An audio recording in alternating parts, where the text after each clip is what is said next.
Number one mistake that a guy can make in his 20s to avoid would be chasing any woman.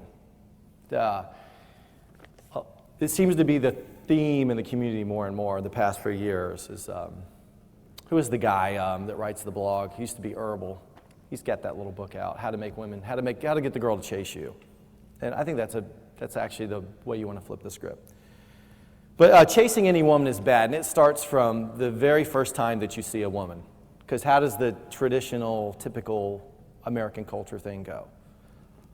Boy sees hot girl, and all boy sees is hot girl. You know, I want her, I get her. A lot of pickup in the past, in the early stages of the community, was all geared toward you trying to impress her, get her attention, try to create some attraction, try to get her interest up, and try to escalate from there. But I think the problem with chasing a woman, number one, is you set the stage that you come across as needy. I need something from you. So this may be a girl that you meet at work. It could be somebody in your social circle. It could be the girl that you see at the bar or the club.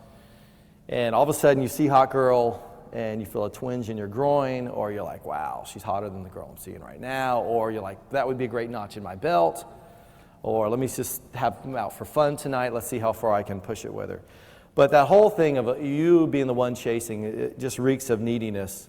And even after the pickup thing where you see this girl and maybe you go and you hang out with her and you start to hang out with her a little bit more and you find yourself that you're the one kind of initiating the communication. It just, unless you're a little bit aloof, it kind of reeks of clinginess. It's like, I need something from her. So the way to combat that, to avoid that mistake, is my rule, is that any non-face-to-face communication with a woman should be very limited. And if you're not in front of her, because what's the old saying is that, I can't believe this is going to be the internet, the whole world's going to see it, but you can't have sex with a woman over the phone, right? It's got to be face-to-face. So any kind of non-face communication, text, phone calls, emails, just you got to keep it to a minimum. That way the woman knows you're not chasing her. I had this conversation very recently, and the woman said to me, she's like, I'm the one who is always initiating the communication. And we're sitting down, we're having a glass of wine, some cheese. She came over to my house, and she's like, I want to ask you a question. I've got this other guy that I've met. I know him 7 years ago, and he didn't want to date me then, but now he's interested.